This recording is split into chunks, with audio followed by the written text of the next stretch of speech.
Welcome to the Startup of the Year podcast, where each episode we showcase exciting new companies from around the world. This podcast is produced by Established, creators of the Startup of the Year program. Established is focused on helping organizations with their innovation, startup, and communication strategies. And the winner of the 2020 Startup of the Year is SoloFunds. From Los Angeles, California. All right, welcome to the stage, Travis.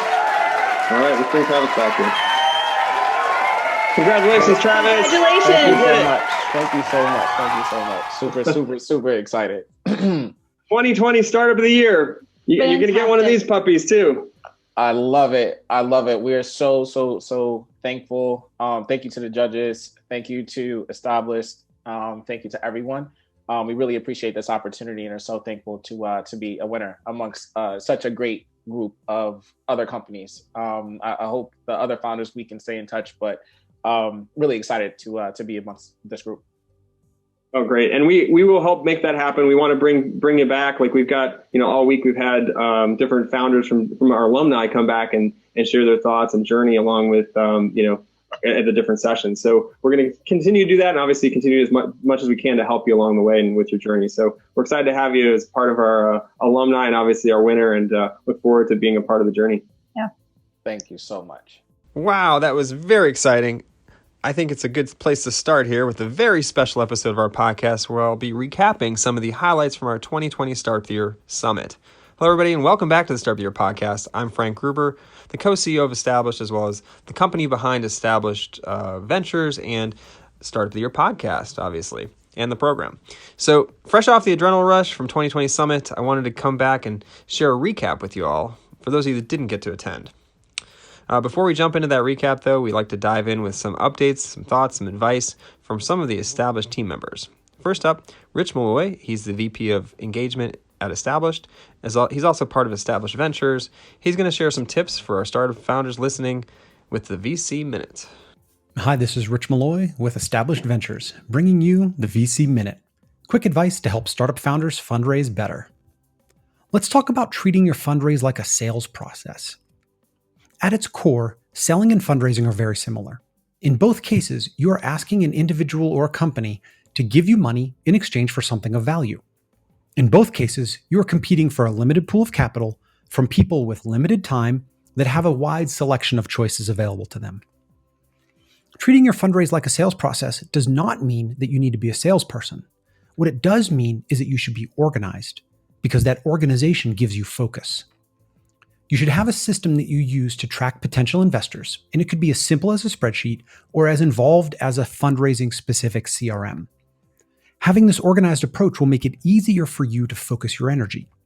For example, if you have a stage called targets, filled with investors that you are targeting, then you can ask for referrals to specific investors from other people in your network. You can also track who you've pitched, when you've pitched them, what their interest level is, what amount they're willing to commit if they were to commit.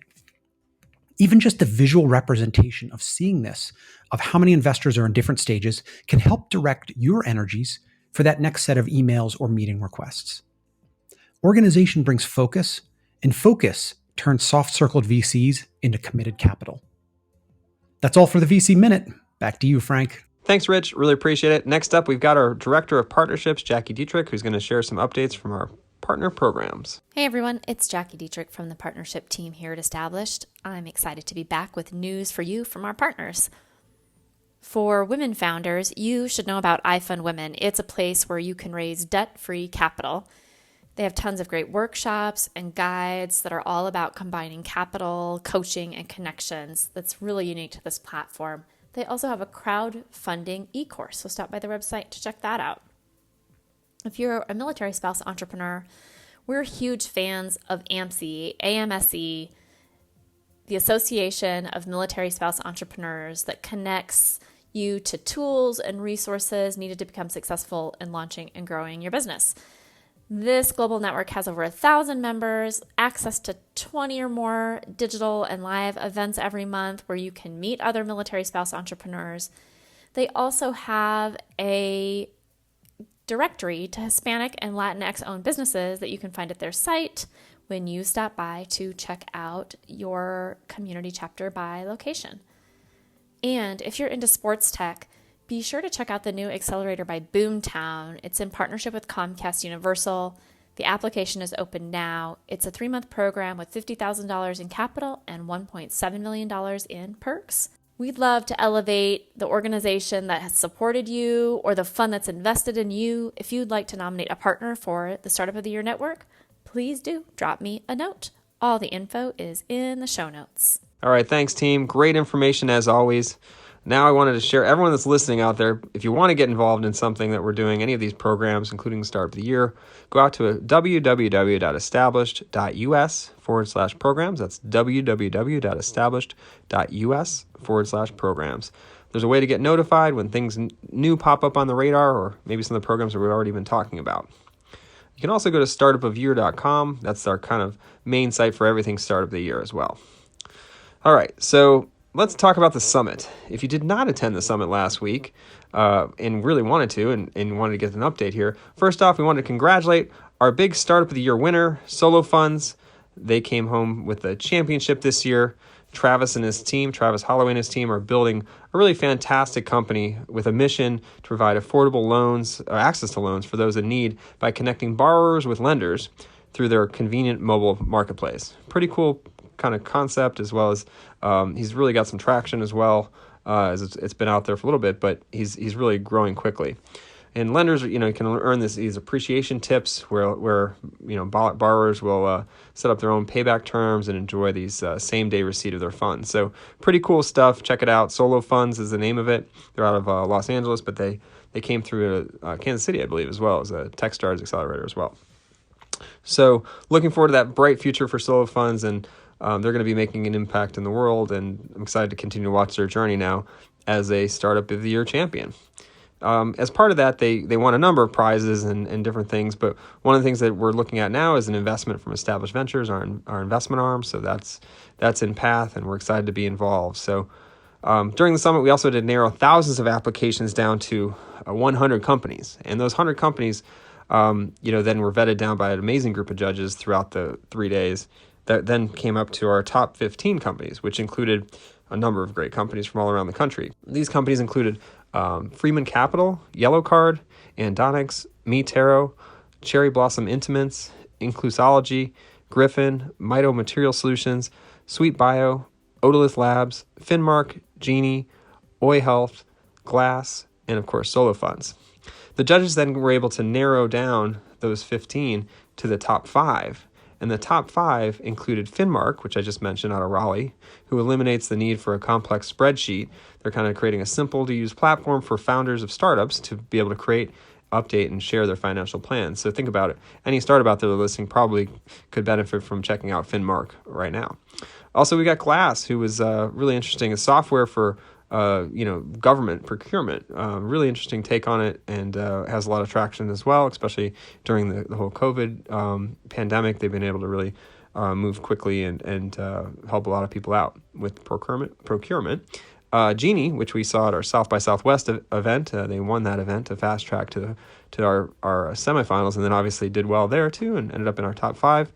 Is an on-demand interpreters. It's on-demand interpreters for better communication. And then Oi Health, they've got a vision to provide access to bilingual English and Spanish-speaking healthcare professionals.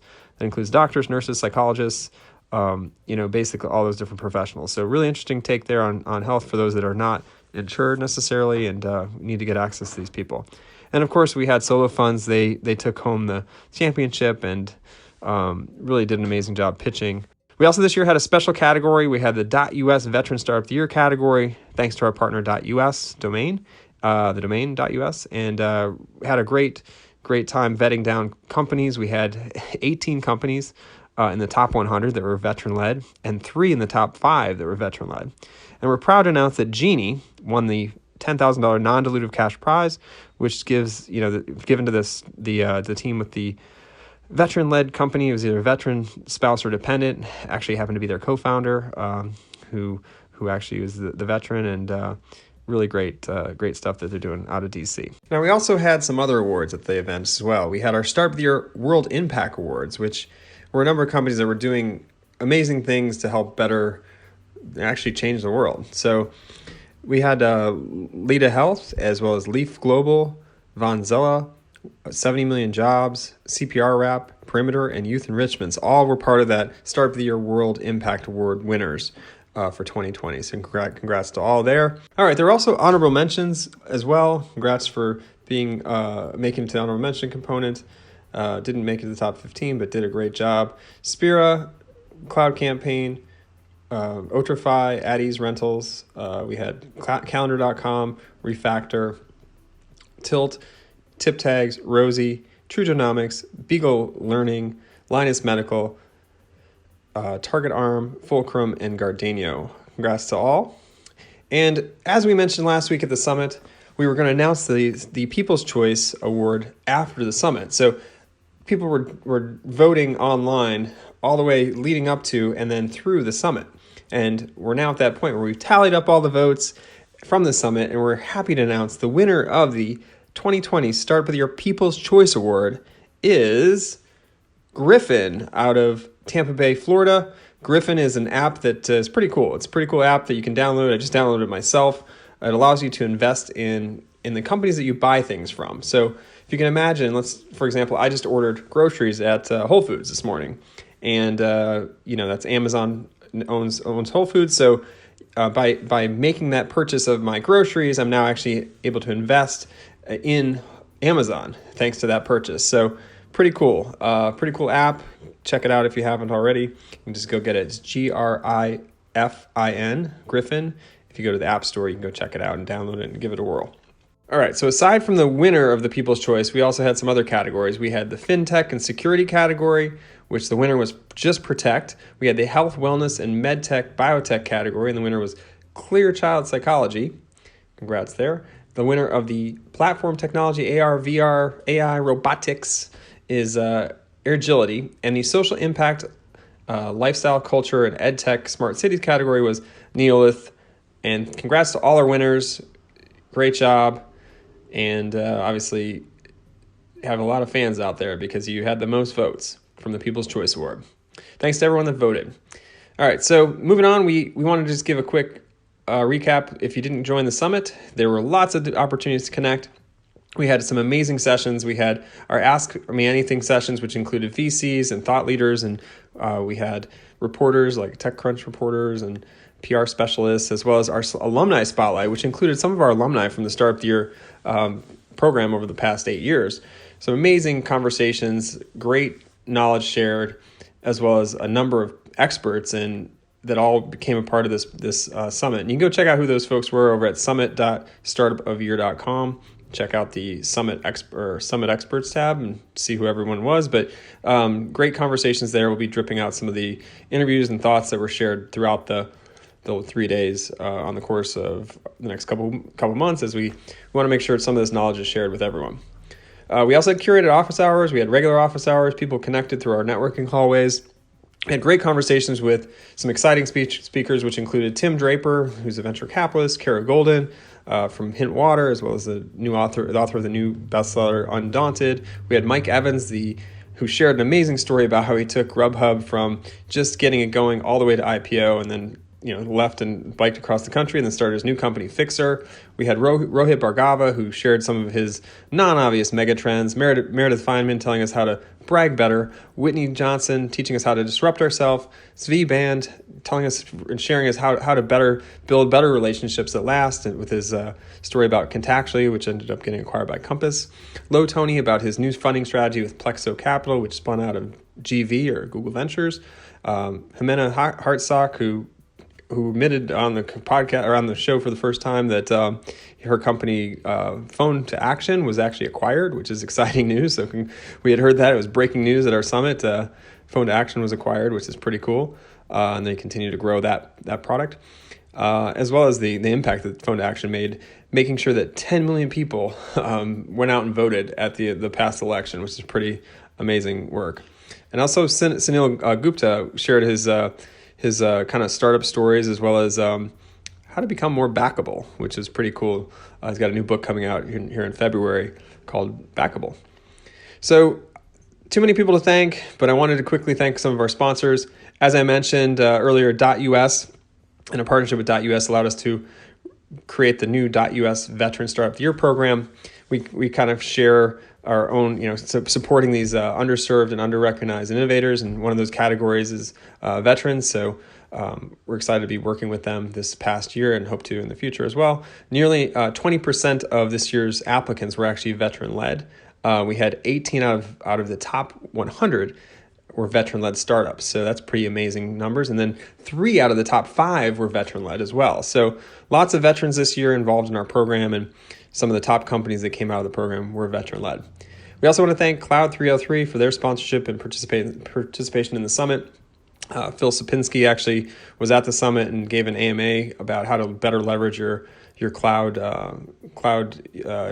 Basically, he's a specialist on cloud utilization over whether it be AWS or whatnot. And so really great stuff, and wanted to thank him for being a part of that. So thank you, Phil, as well as many more sponsors. Too many to announce and mention, but if you go over to summit.startupofyear.com, you can see all of the all the summit sponsors and partners.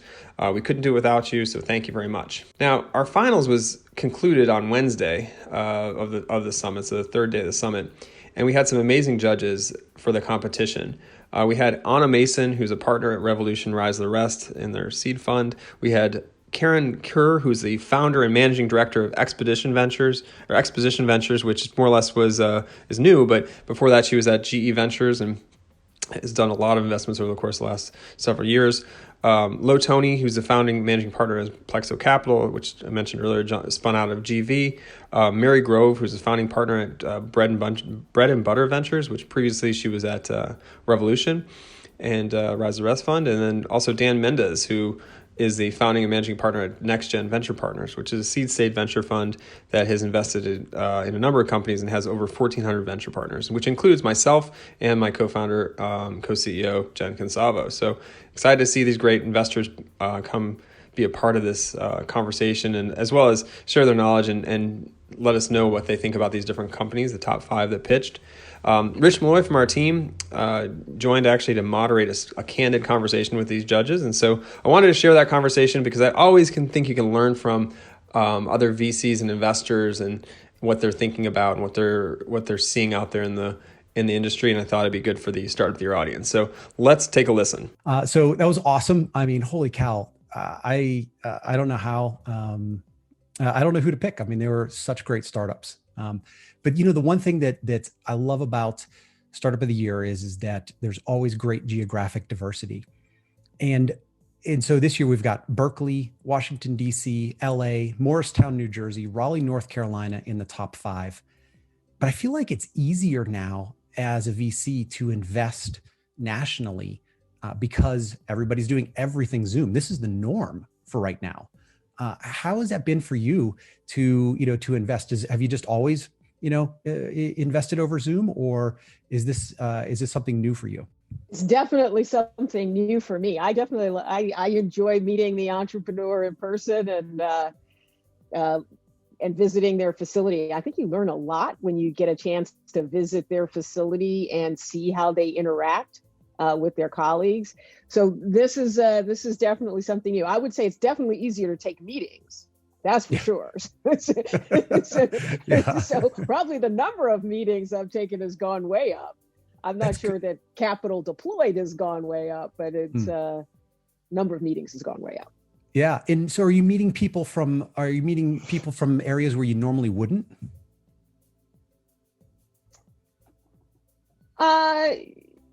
Well, that's an interesting question because I'm based in Chicago, so I do cover a lot of places in the Midwest. But yeah, probably deeper into some of these Midwestern places that I wouldn't normally get in my car and drive to. Yeah, I think that's true.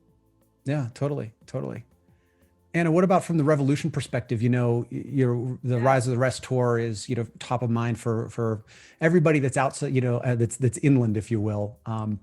But Revolution, has invested across the U.S. for years. So tell us about how has this changed for you? Yeah, not a lot has changed for us other than the fact that we unfortunately can't physically be out on the road meeting people where they are, which is something that has been core to our DNA and our thesis, and we're obviously incredibly passionate about. But while people, I think, know and recognize our tour bus, we are actually not a bus tour fund, and 99% of the investing that we do is normal course of business venture investing that we've historically done, largely over Zoom. And so I think I'm with you. I think the pace of deals feels really accelerated. I'm heartened to see a lot more folks, in particular from the coast, appear to be kind of picking up their heads and going, oh, okay, if I can't go grab a coffee with you down the block, maybe it's not such a big deal and I can be investing with you across the country. We actually just took a look at this data internally at our end. We decided to look at the third quarter because I think 2Q is a little bit of a wash all around this year. It really felt like deals picked up in 3Q. So we took a look back from 2017 to today at early stage deals defined as pre-seed through Series A for investments outside of San Francisco, New York, and Boston. And not only are the number of deals up pretty dramatically from 2017 till today, but the percentage of coastal investors investing in those regions is up just under 10%, from about 33% or so to 42%. So that's not necessarily like a COVID era phenomenon, but it's been great, I think, to see that acceleration over the last couple of years, and it hasn't petered out with COVID, which I think is really encouraging. Totally. Yeah. Anecdotally, I have seen that and felt it, investing in in outside of the coasts. Dan, you guys for next gen, you've got a very distributed model. How are you seeing, how is the Zoom investing changing how next gen is working? Yeah, so I think that Zoom is taking over all of our lives, right? If you want to invest, you gotta become okay with doing more and more work through Zoom, and as Anna and Karen mentioned, it can be more efficient when you don't actually have to hop on a plane or even travel across town to have a coffee, and certainly it opens up geographies in a different way. So we are negotiating with a company in Kansas City right now. That would be our first investment outside of sort of, call it 8 cities, which are probably 8 of the 10 cities that you would expect, right, for our prior investment portfolio. So we're excited about that. I would say that there has been a conventional wisdom in venture historically that Rise of the Rest, among others, is sort of fighting against, and I think with a really interesting thesis. But the conventional wisdom is there's certain cities that allow for scale in a different way, right? That you can attract talent. If you are scaling, you can attract talent more quickly in some cities than in others. That allows you to continue to grow. And increasingly, these companies are virtual. We'll see where things are a year from now, 2 years from now, 3 years from now. But the companies that I work with and where I'm on the board, they have to hire talent now, and they can't wait to get back to an office to do that. And so increasingly we're seeing people hiring from anywhere, and really time zones matter more than anything else, not can you come to the office every day. So there's no reason a company in Kansas City can't hire talent from San Francisco or New York or Argentina or wherever it might be, and scale just as well as any other company that might be headquartered in Palo Alto. Hey, Dan, call me on that Kansas City deal. I want to know it. Limited allocation, my friend, as with so many of these things. Although, Dan, there's no reason for that engineer to stay in San Francisco, quite frankly.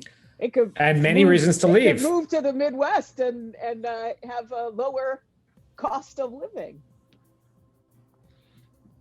Oh yeah, I bet a lot of real estate agents in San Francisco would lament, and New York will lament that phenomenon. Yeah, absolutely. Well, it was interesting to see the friends fleeing New York City and for the suburbs, and how that has shifted as well. Lo, what are you seeing from the Bay Area? For your investments, has that changed how how Plexo is moving and investing?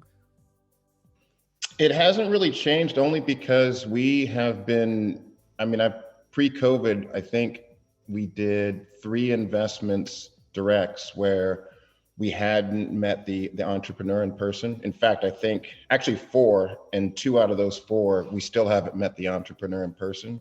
So it's something that we had been doing. So maybe we're feeling a little bit vindicated to a degree, because Zoom had just become part of our lives. But no question, I think along with all the other panelists, what we're seeing likely will not be reversed. A lot of companies had already moved towards a distributed workforce. I mean, the one that I think of, GitHub is the one that comes to mind. But I think we've gone to the point where innovation didn't know any boundaries anyway. I mean, innovation doesn't know where city lines or state lines lie. Innovation doesn't know what the stock market is doing or what the economy is doing. Innovation happens anywhere. There is no geographic location that has a monopoly on good ideas. I think what we have seen, to Dan's point, is that historically it's just been easier for companies to be able to scale certain aspects, whether that's hiring or having a density of people when going to the office needed to happen. And I still think there is some benefit to going to the office, but there's a lot of smart entrepreneurs that are working on replicating a lot of those things that are inherent inside of an office, like the serendipity of having an impromptu meeting or having a colleague get up to speed quicker because they're in an open seating environment and they have the ability to kind of hear what their other colleagues that are more tenured have to say. And so I think there are certain aspects that will ultimately be replicated by all the smart entrepreneurs. It seems like every GP that I talked to recently that's doing something in enterprise, it's all about future of work. So everyone's thinking about these ideas that need to be put in place to solve for things that we hadn't ever encountered before in a hopefully soon post-COVID world, where some of the behaviors that we're experiencing today become some of these new norms. So it's exciting to see. I think a lot of folks are going to be able to invest in great entrepreneurs, and people are going to need to eat their own dog food. Yes, absolutely. That's definitely. Yeah. And Mary, so you're with Bread and Butter Ventures, striking out and raising a fund. Karen, you're raising Exposition too, right? And so, what is that like? Communicating, catching up, meeting, networking with LPs, trying to raise a fund in this era. Well, it's been a fascinating year on every level, no doubt. And so my quick story is, earlier this year, I teamed up with my partner, Brett Brohl, to evolve his previous fund, the Syndicate Fund, into Bread and Butter. So, all during this remote period, to debut a new firm, to actively deploy capital, and to fundraise at the same time.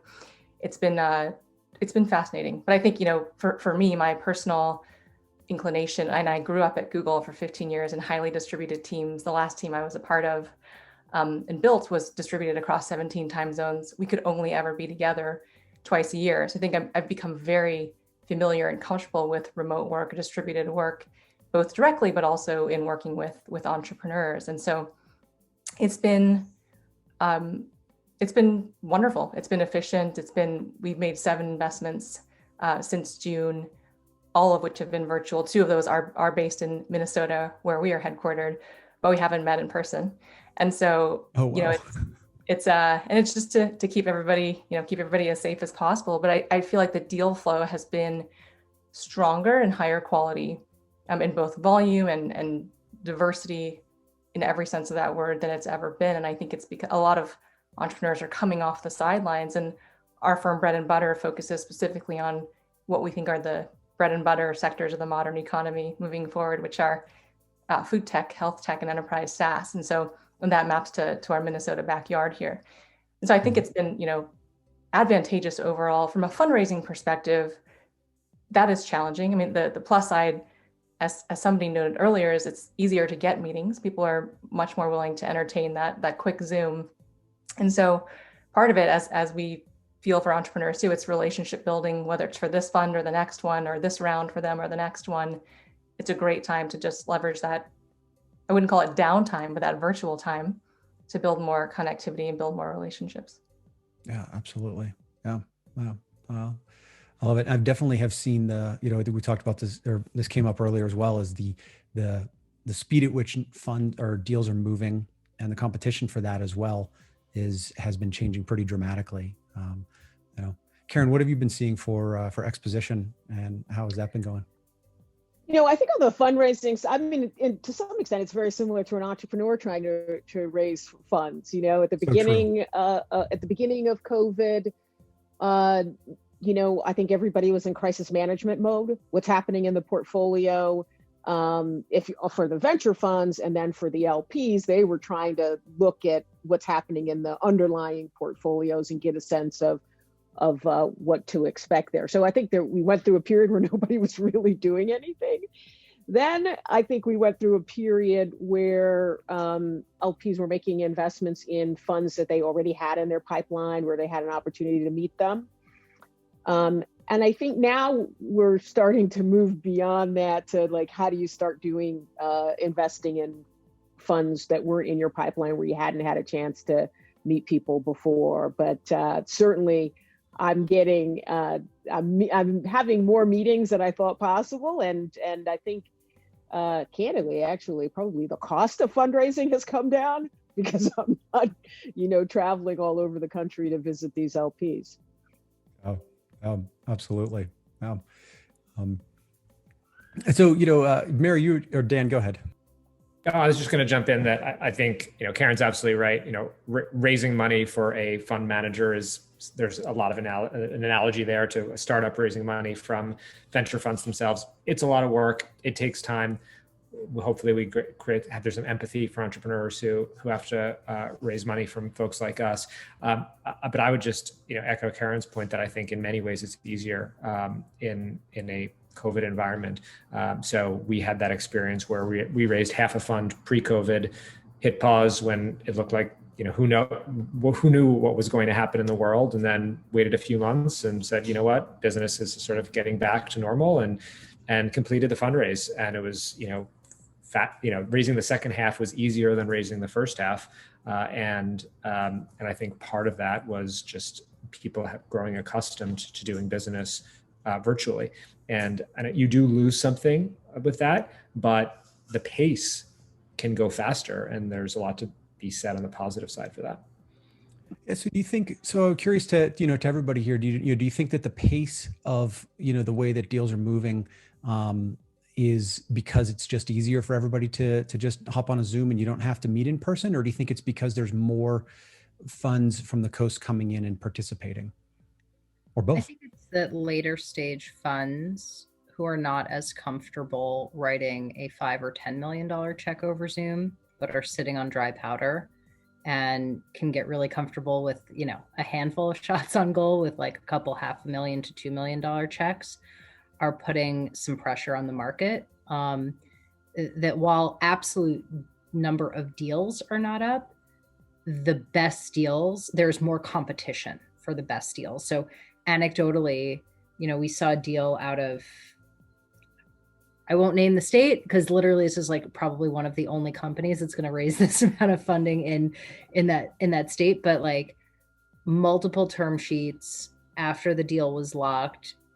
There was, a follow-on round that was done with a convertible note, a cap that was like $10+ million above where the round priced, like extraordinary, like that kind of momentum we weren't necessarily seeing before. So I think there's some competition coming from some of these later stage funds, and candidly, I'm not sure that's a great thing over the long term for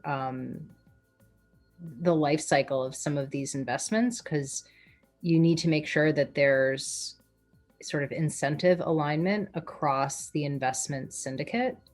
And if you've got a lead where, the check is a lot smaller than they might historically write, they might be happy to orphan that deal if it doesn't go up and to the right as quickly as they expected. So I think it's a mixed bag, and we're very much so in a, too early to say moment in terms of how this plays out holistically. Yeah, interesting. Is anybody else seeing, later stage funds turning into multi-stage funds? Definitely seeing that, and seeing the trend of, we've been on the ground Midwest for a while, and there's always been some degree of interest from our coastal colleagues for deal flow, but that has increased by multiples, I would say, as far as opportunities to help our current companies with additional fundraising. And I think you just have more companies in market, period, right? Including the model of we're opening up the round from last year at the same terms to try to extend our runway by a little bit. We saw a lot of that early in the summer, or seed extension, and we're just going to more advantageous economics for the investor right now. And maybe that'll shift, but I also have seen the reverse of, the hottest deals in our market will be in our market of Minnesota, that is being snatched up. The round is done in 2 weeks with 6 term sheets from coastal funds with no time for diligence. And, fortunately that the goal is to build that relationship over the course of time. So we have a seat at that table, but definitely a dynamic that we're seeing. So I think as a general matter, COVID has accelerated a lot of trends that I think you could argue, for as terrible as COVID is, you could argue are helpful for innovation, which is capital has become more fluid across geographies, labor has become more fluid across geographies. We saw today with many of these startups that they have tailwinds because of COVID. The need for their product is much greater. The ability in some cases for them to deliver that product is better than it was pre-COVID. So, I think as Lo was saying, it is a great time to be in the innovation economy. While unfortunately there's so many terrible things happening around us. Absolutely. And that, ties back to the quality of companies we've been seeing have been incredible. I mean, I really feel like, the last few months the qualities have been pretty extraordinary. So it's been pretty awesome to see. So I think, go ahead, Karen, I'll let you jump in. I was just going to say, it's been pretty gratifying to see that really qualified entrepreneurs who bring deep domain industry expertise are launching new businesses during this time frame. And that's exciting to see. I'm seeing a lot of that in the Midwest. Yes. Yeah.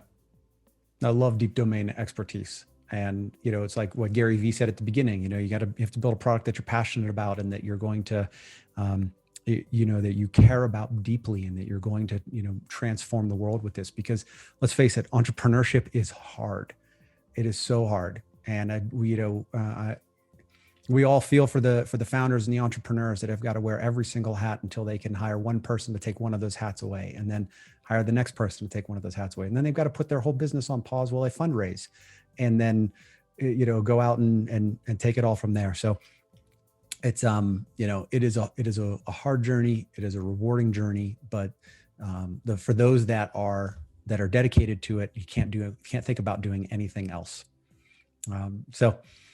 Thank you all for your support for startups everywhere, for the startup ecosystem, for Startup of the Year. We're so grateful you spent time with us today, that you got to meet some of the companies from our community. Wow, incredible stuff. Thank you so much. Thank you to our judges. Thank you, Rich, for moderating that conversation. What an amazing event that really summed up a really roller coaster of a year, but we obviously got through it, pushed on through, and appreciate everyone's support for making it possible. As I mentioned, if you're interested in getting and being a part of the application process for Startup of the Year, you can go to startupofyear.com, find out more about the program. There's an application there, or go to established.us, www.established.us/programs, and you can apply to get notified and learn more about some of our Startup of the Year programs as well as other programs that we work with. All right, so thanks again for everyone listening. If you hadn't already, please subscribe to our podcast or review it. We'd love to hear from you. Really appreciate the feedback out there. Helps us with making sure that this podcast gets better every time. And we'll be back next week with a regular formatted episode. This has been kind of a unique one because we're excited and we wanted to make sure we shared all these updates from our Startup of the Year summit, which just happened, as well as the kind of conclusion of the 2020 Startup of the Year program. So thanks everyone for being a part of it. For those out there that are listening and have a startup idea, want to get it started, don't wait. Get it started today. Today is the best day to start up. And until next time, I'm Frank Gruber, signing off. Stay safe out there and be well. Thanks for listening to the Startup of the Year podcast. Be sure to subscribe and we'll be back with another episode soon.